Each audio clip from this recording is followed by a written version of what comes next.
Hi Tally users, நான் உங்கள் Tally Guru. How to change the stock valuation in financial books? வாங்க பார்க்கலாம்.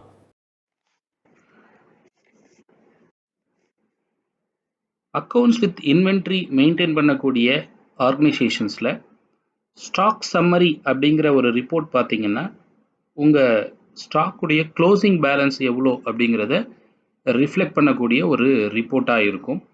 இப்போது இந்த ஏபிசி டைல்ஸ் அப்படிங்கிற இந்த ஆர்கனைசேஷன்ஸில் ஸ்டாக் சம்மரி ரிப்போர்ட் நீங்கள் போய் வியூ பண்ணும்போது இதோடைய க்ளோசிங் வேல்யூ வந்து பார்த்தீங்கன்னா 3,61,400 அப்படின்னு இருக்கு ஒரு குறிப்பிட்ட பீரியடில். இந்த 3,61,400 தான் உங்களுடைய பேலன்ஸ் ஷீட்லையும் உங்களுடைய ப்ராஃபிட் அண்ட் லாஸ்லையும் ஸ்டாக் சம்மரியாக வந்து அதாவது க்ளோசிங் ஸ்டாக் வேல்யூவாக வந்து ரிஃப்ளெக்ட் ஆகும். இப்போ இதை நம்ம பேலன்ஸ் ஷீட்டில் பார்க்குறோம். கரண்ட் அசட்ஸில் க்ளோசிங் ஸ்டாக் வேல்யூவாக வந்து என்ன இருக்குன்னு பார்த்தீங்கன்னா 3,61,400 இருக்கு. கரெக்டுங்களா? இப்போ இந்த ஸ்டாக் சம்மரியில் காட்டக்கூடிய இந்த ஸ்டாக் வேல்யூ வந்து ரொம்ப பர்ஃபெக்டான வேல்யூவாக இருக்கணுங்கிற ஒரு அவசியம் இல்லை. சில நேரங்களில் நாம் ஃபிசிக்கலாக ஸ்டாக் எடுப்போம் ஒவ்வொரு மந்த்தும். அந்த ஃபிசிக்கல் ஸ்டாக்கும் உங்களுடைய டேலி கொடுக்குற ஸ்டாக் சம்மரியோடைய வேல்யூவும் மேட்ச் ஆகாமல் இருந்தது அப்படின்னு சொன்னால் நீங்கள் ஃபிசிக்கலாக எடுக்கக்கூடிய அந்த ஸ்டாக் வேல்யூவை வந்து உங்கள் பேலன்ஸ் ஷீட் பிஎன்எல்க்கு எப்படி கொண்டு வர்றது அப்படிங்கிறத பற்றி தான் இப்போ நம்ம பார்க்க போகிறோம்.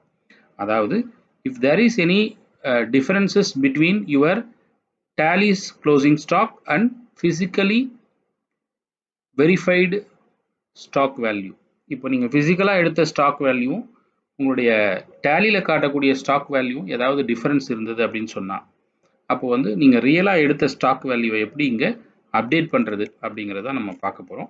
இதுக்கு வந்து முதலாவதா நீங்க செய்ய வேண்டியது என்ன அப்படின்னு பாத்தீங்கன்னா first you should create a ledger called stock in hand. So create ல போறோம், ledger ல போறோம். stock in handங்கிற பேர்ல ஒரு ledger நாம create பண்ணணும். இந்த stock in hand உடைய under group இருக்கு பாத்தீங்களா, அதுவும் கண்டிப்பாக stock in hand தான் இருக்கணும். current assets னு கொடுத்துடக்கூடாது. stock in hand ledger உடைய குரூப்பும் பாத்தீங்கன்னா stock in hand தான் இருக்கணும். stock in hand அப்படின்னு கொடுத்துட்டு சேவ் பண்ணிடுங்க. இப்போ எந்த ஒரு லெட்ஜரை நீங்க ஆல்ட்ரேஷன் மோடுக்கு போய் பார்த்தீங்கன்னாலும் அது வந்து ஒரே மாதிரி தான் இருக்கும் இல்லையா? இப்போ ஒரு லெட்ஜர் போறோம், ஆல்டருக்கு போறோம் அப்படின்னு சொன்னா அந்த லெட்ஜர் கிரியேட் பண்ணும்போது எப்படி இருந்ததோ அதே ஸ்கிரீன் தான் வந்து உங்களுக்கு ஆல்ட்ரேஷன் பண்ணும்பொழுதும் இருக்கும். ஆனால் நீங்க வந்து ஸ்டாக் இன் ஹேண்ட் அப்படிங்கிற ஒரு லெட்ஜரை வந்து ஆல்டர்ல எடுத்தீங்கன்னா மட்டும் அந்த ஸ்கிரீன் வந்து வித்தியாசமா இருக்கும். என்ன வித்தியாசம் அப்படின்னு பார்த்தீங்கன்னா க்ளோசிங் பேலன்ஸ் வந்து நீங்க ஃபீட் பண்ற மாதிரி இந்த ஸ்டாக் இன் ஹேண்ட் குரூப்ஸ்ல வந்து கொடுத்துருப்பாங்க. இந்த குரூப்புக்கு கீழே வரக்கூடிய லெட்ஜர்ஸ்க்கு வந்து ஆப்ஷன் கொடுத்துருப்பாங்க. பொதுவாக டேலியில வந்து எந்த ஒரு லெட்ஜருக்கும் க்ளோசிங் பேலன்ஸ் நீங்க கொடுக்க முடியாது. லெட்ஜரை வந்து ஓப்பனிங் தான் சொல்ல முடியுமே தவிர க்ளோசிங் வந்து டேலியே பண்ணிடும். ஆனா ஸ்டாக் இன் ஹேண்ட் அப்படிங்கிற ஒரு குரூப்புக்கு கீழே வரக்கூடிய லெட்ஜர்ஸ்க்கு மாத்திரம் நீங்க என்ன பண்ணலாம், உங்களுக்கு க்ளோசிங் பேலன்ஸ் கொடுக்கறதுக்கான ஆப்ஷன் இருக்கு. இப்போ உதாரணத்துக்கு மே மாசம் முடிவில் இவங்க வந்து ஒரு ஸ்டாக் எடுக்கிறாங்க, பிசிக்கல் ஸ்டாக் எடுக்கிறாங்க. ஸோ மே மந்த் எண்டில் வந்து ஒரு பிசிக்கல் ஸ்டாக் எடுக்கிறாங்க. அது வந்து 3,41,000 தான் இருக்கு அப்படின்னு எடுத்துக்கலாம். ஸோ இப்போ வந்து ஸ்டாக் இன் ஹேண்ட் லெட்ஜரை கிரியேட் பண்ணிட்டோம். அந்த ஒரு பர்டிகுலர் பீரியடோடைய க்ளோசிங் ஸ்டாக் வேல்யூ நம்ம மேனுவலாக எடுத்திருக்கக்கூடிய அந்த க்ளோசிங் ஸ்டாக் வேல்யூவும் அதில் ஃபீட் பண்ணிட்டோம். இப்போ நம்மளுடைய ஸ்டாக் சம்மரி ரிப்போர்ட் என்ன சொல்லுது அப்படின்னு பார்த்தீங்கன்னாக்கா at the end of May month வந்து 3,61,400 இருக்கு. கரெக்டுங்களா? 3,61,400. ஆனால் நாம வந்து உண்மையாகவே ஸ்டாக் வேல்யூ எடுத்திருக்கோம். ஸ்டாக்கை வந்து ஃபிசிக்கலாக வெரிஃபை பண்ணி எடுத்திருக்கோம். அது வந்து 3,41,000 தான் வருது. கரெக்டுங்களா? இப்போ எந்த வேல்யூ வந்து பேலன்ஸ் ஷீட்டுக்கு வரணும் அப்படிங்கிறத எது டிஃபைன் பண்ணுது அப்படின்னு பார்த்தீங்கன்னா இப்போ நாம செய்ய போற ரெண்டாவது ஸ்டெப் தான் டிஃபைன் பண்ணுது. அந்த ரெண்டாவது ஸ்டெப் என்ன அப்படின்னு பார்த்தீங்கன்னா இந்த கம்பெனி அப்படிங்கிற ஆப்ஷனுக்குள்ள போயிட்டு ஃபீச்சர்ஸ் அப்படிங்கிற ஆப்ஷனுக்குள்ள நீங்க போறீங்க. இந்த ஃபீச்சர்ஸ்ங்கிற ஆப்ஷன்ல இன்வென்ட்ரி அப்படிங்கிற ஹெட்டிங்க்கு கீழே பார்த்தீங்கன்னா உங்களுக்கு வந்து இன்டகிரேட் அக்கவுண்ட்ஸ் வித் இன்வென்ட்ரி அப்படின்னு ஒரு ஆப்ஷன் இருக்கும். இந்த ஆப்ஷன் வந்து எஸ் அப்படின்னு இருக்கும் பொழுது ஒரு க்ளோசிங் ஸ்டாக் வேல்யூவும் நோ அப்படின்னு இருக்கும்போது வேற ஒரு க்ளோசிங் ஸ்டாக் வேல்யூவும் உங்களுக்கு பேலன்ஸ் ஷீட்லையும் பிஎன்எல்லையும் வரும். எஸ்ன்னு இருக்கும்போது என்ன வேல்யூ வருதுன்னு பார்க்கலாம். நம்ம இப்போ பேலன்ஸ் ஷீட்டுக்கு நம்ம போகிறோம். பீரியட் வந்து we are giving up to May end. Now we are seeing current assets expand பண்ணி பார்க்குறோம். இப்போ 3,61,400 அப்படின்னு இருக்கு.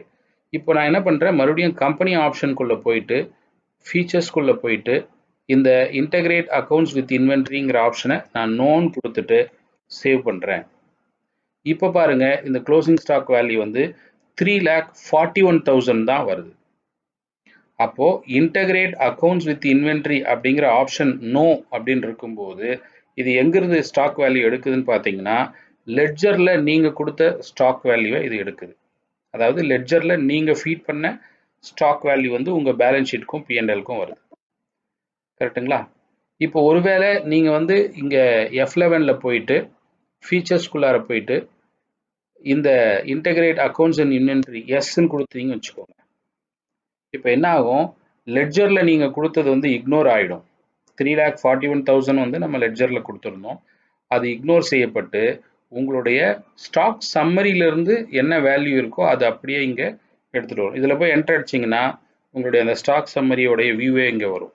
Stock valuation of stock summary அது வந்து இங்கே வரும். ஸோ இதுதான் வந்து நாம் எப்படி வந்து நம்மளுடைய ஃபிசிக்கலாக வெரிஃபை பண்ண அந்த ஸ்டாக் வேல்யூவேஷனை நாம் எப்படி பேலன்ஸ் ஷீட்லையும் பிஎன்எல்லையும் அப்டேட் பண்ணுறதுன்றதுக்கான மெத்தட்.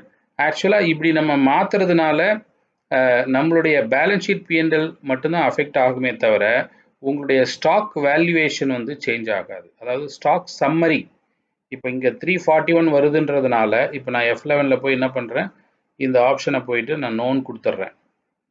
இங்கே நான் நோன் கொடுக்கறதுனால எனக்கு வந்து இந்த பேலன்ஸ் ஷீட்டில் மட்டும்தான் 341 காட்டுமே தவிர என்னுடைய ஸ்டாக் சம்மரிங்கிற ரிப்போர்ட் வந்து எப்போவுமே பர்மனெண்ட்டாக அப்படியே தான் இருக்கும்.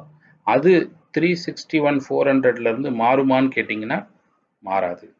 இது வந்து இந்த அப்டேட் பண்ணுறது வந்து பார்த்தீங்கன்னா ஒன்லி பேலன்ஸ் ஷீட் பிஎன்எல்க்கு மட்டும்தான் அப்ளிகபிள் ஆகுமே தவிர உங்களுடைய ஸ்டாக் ரிப்போர்ட்லாம் வந்து எந்த விதத்துலையும் மாறாது. ஸோ இதுதான் வந்து நாம் ஒரு வேல்யூவேஷனை வந்து பேலன்ஸ் ஷீட்டுக்கு எப்படி கொண்டு வர்றது, ஸ்டாக் வேல்யூவேஷனை எப்படி கொண்டு வர்றது அப்படின்றதுக்கான ஸ்டெப்ஸ்.